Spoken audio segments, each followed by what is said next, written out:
जाएगा, गुरु तक लेकर जाएगा। अन्यथा याद रखना, रोग तो सिर्फ गुरु समनदास जी काट सकते हैं, साधु नहीं काटेंगे रोग।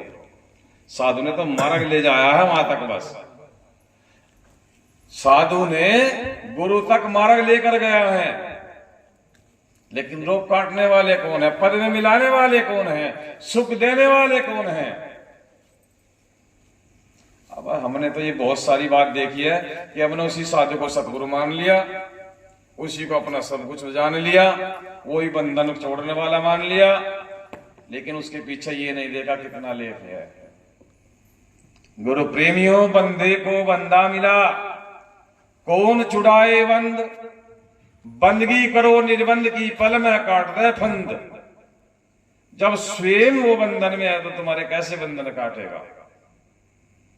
मान बढ़ाई की प्रतिष्ठा में ना जाइए, किनको अगर रूट गया तो क्या होगा, साधु को छोड़ दे तो क्या होगा। मैं कहता हूं गुरु प्रेमियों, कुछ भी नहीं होने वाला है। अगर वो अधूरा है ना तो तब भी तुम्हारा कुछ नहीं बिगाड़ पाएगा। सवाल करो, जवाब करो, तुम्हें अधिकार है जानने का। अगर वो अधूरा है तो तुम्हारा कुछ नहीं बिगाड़ पाएगा। अगर वो पूरा भी है ना तो तब भी तुम्हें बद्दुआ नहीं देगा। अधूरे की लगेगी नहीं बद्दुआ, और पूरे कभी बद्दुआ देते नहीं। इसलिए याद रखने की ये बात है गुरु प्रेमियों। हम डरते रहते हैं ना कोई मुख से, साधु से कोई कटु वचन ना निकल जाए। और मैं ये कहना चाहता हूं गुरु प्रेमियों, अधूरा शराब देगा तो लगेगा नहीं, और पूरा शराब देगा नहीं। यही पहचान करनी है गुरु प्रेमियों। इसलिए मैं कहना चाहता हूं गुरु प्रेमियों, बहुत सारे साधु ऐसे हैं जो अपनी बात को आपके सामने रख के, मैं भी उनमें से एक हूं, मैं भी उनमें से एक हूं, लेकिन आप मेरी बात को मानियो मत। पता चला आपने मेरी बात मान ली, उस पर शोध करते रहे, 2-4 साल बीत गए, पता चला कि जो गांव में साधु जी आए थे वो गलत कह रहे थे। तो 2-4 साल 5 साल आप कैसे बीत गए। मैं कहना चाहता हूं, आप किसी भी बात को इतनी आसानी से मत मानो कि बहुत सारे ग्रंथों में पढ़ी आपने। किसी भी बात को इसलिए मत मानो कि बहुत सारे साधुओं ने उसी बात को रिपीट किया, कहा।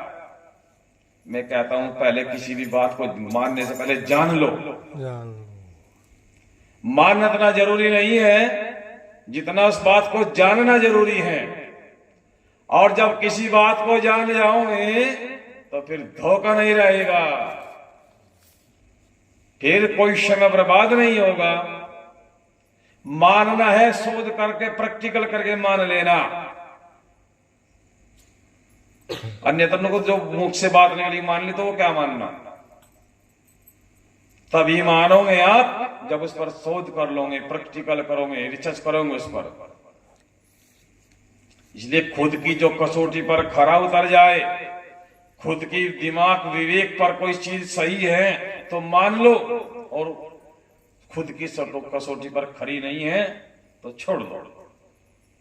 वाणी बहु प्रकार की, अनेकों प्रकार की, जिसका आदि ना अंत, और जो तेरे काम की उसका कर साधन। वाणी तो बहुत सारियां हैं। यहाँ कबीर साहब भी कहते, इतनी वाणी में कहते जितना बालू रेत, कभी विचारा क्या करे जब खेप लगी ना एक। को एक भी वाणी ने खेवे को पार नहीं उतारा।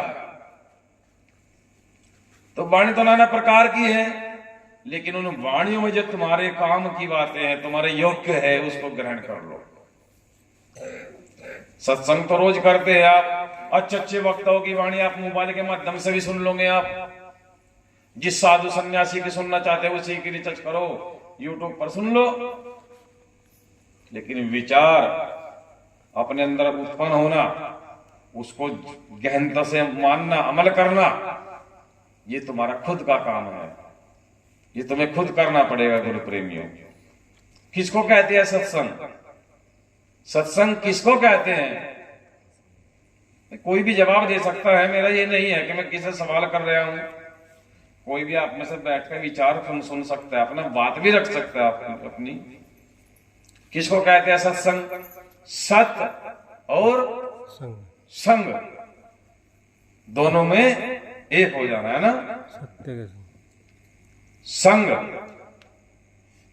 किसका? सत्य का। सत्य का, यानी एक दूसरे में विलय हो जाना। फिर क्या हो गया? जब आपस में संग कर लिया, एक हो गया ना। जब तक दो है तो कहन सुनन और तकरार है, और जब एक हुआ तो फिर कहन सुनन और तकरार खत्म हुआ। सत्संग, फिर समझ लो सत का संग। सत क्या है? किसका कैसे करोगे संग? जब सत को जानोगे, सत को परखोगे, सत्य है क्या। सत्य जानना बहुत जरूरी है। सत्य ये नहीं है गुरु प्रेमियों कि भाई हम पूरी रात भर यहां सत्संग कर रहे हैं, सुंदर हारमोनियम बजी, ढोलक बजी, सुंदर तर्ज में वाणी आई, हमने खुश होकर उस पे तालियां बजा दी, जब 10 रुपए देने शुरू कर दिए। ऐसे तो संगी भी आया करते थे पहले। जो संग किया करते थे ना, वे बहुत अच्छा गाते थे, तकत पजात गाते थे, इतना उछलते थे, वो तकत भी तोड़ दिया करते थे। और बहुत दूर तक लोग बैठते, वहां से पैसे देने वाले उठ कर आते थे।